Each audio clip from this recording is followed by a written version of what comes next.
Hi guys, my name is Christy Casipio and today I'm going to show you how to create this awesome Hocus Pocus book cookie dough pop. So let's go ahead and get started. The first thing that you're going to need are some Wilton candy melts.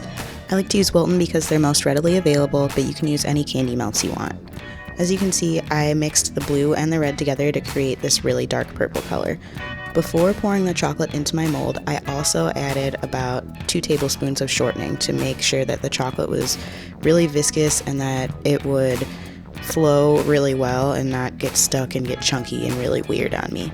Once your chocolate is completely melted and all your shortening chunks are gone, you can go ahead and pour your chocolate into your mold. You want to make sure to completely fill the cavities up and then let it sit there for at least 30 seconds to really build up that wall of chocolate on the edge of the mold. After letting your chocolate sit in the mold for a little bit, go ahead and completely dump out your chocolate. Then go back with a spatula and clean off the top of your mold.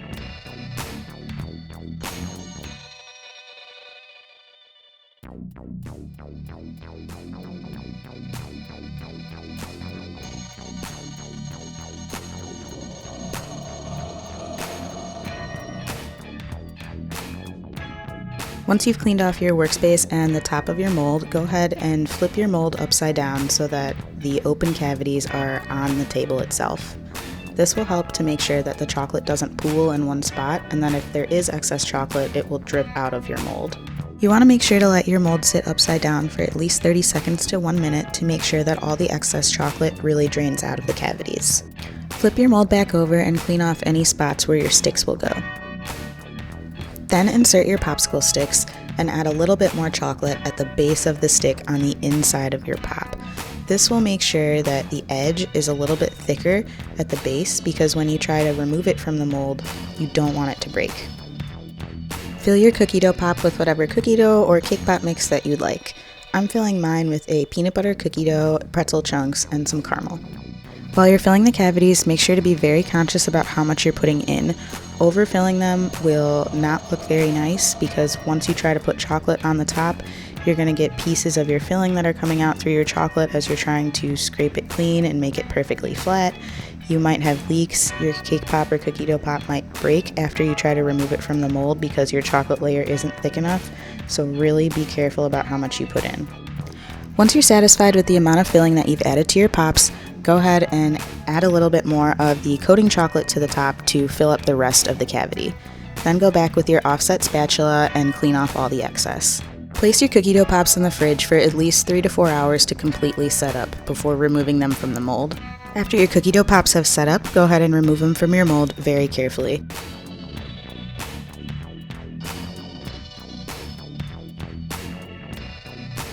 After removing our cookie dough pops from the mold, we're going to go ahead and use some True Color Natural Food Color to really shine them up. I like to use the deep purple shine because it just looks absolutely amazing. Once you've finished your cookie dough pops, it's time to create the book. For this, you're going to need some brown fondant. Roll your brown fondant to be about a 1/16 of an inch thick, and then use a poly blade to cut it into a rectangle that's slightly larger than your cookie dough pop. Next, take a sugar shaper to create the seams for all the stitches on your book.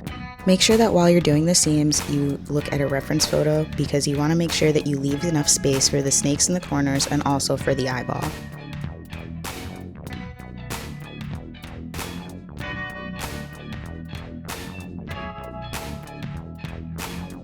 For this specific cookie dough pop, I rolled out a tiny ball of white fondant a few days in advance and let it dry completely, so that I could push it directly into my fondant and it would not get deformed. Then roll out 2 very small tapered logs. These will be your top and bottom eyelids. Once you've attached your tapered log eyelids, go ahead and use a sugar shaper to create a few lines on the eyelids themselves and to make sure that they are completely attached to the eyeball.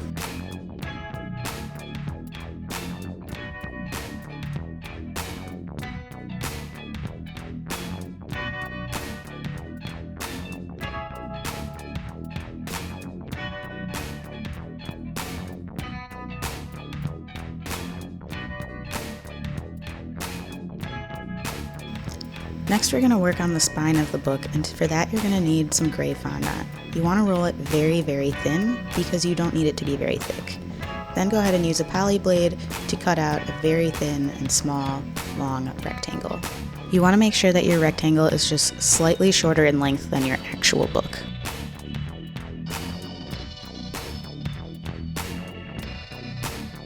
Create the snake on the spine by rolling out a very long and thin tapered log.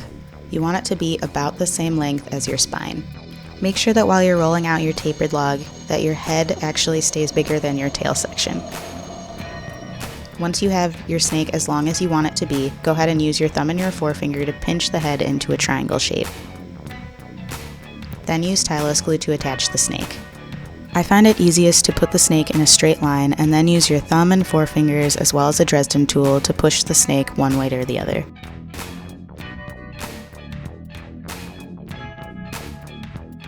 Once your snake is fully attached, go back with a leather impression mat and press on all the little spots of the book that are visible. Next, roll out 2 tapered logs and form them into the snakes for the corners. Make sure to look at a reference photo for this, as they are a little bit of a weird and complicated knot. To create the eye clasp, roll out a very thin log of fondant and roll it into a small oval in between your thumb and forefingers. Once it's the correct size, attach it with stylus glue. Next, cut out a very small rectangle of gray fondant and place it next to the eyepiece on the right. Then use a number 1 tip to create the little rivets around the eye socket. Once your eye clasp is complete, go ahead and take a very small ball of green fondant and press it onto your eye for the iris. Then take a little ball of black and create the pupil.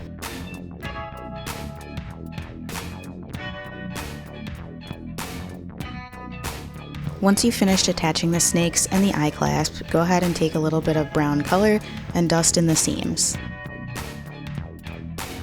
Next, use an edible silver paint to go over all your gray spots, your snakes, your spine, and your eye clasp.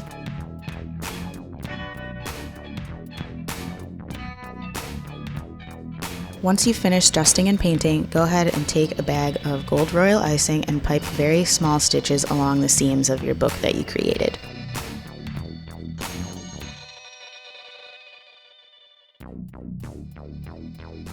Then go back with an edible gold paint and paint over all your little stitches.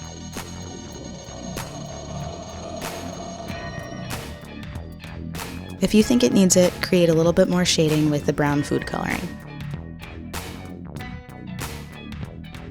Use a spatula or a similar tool to lift your fondant piece off of your board and onto your cookie dough pop.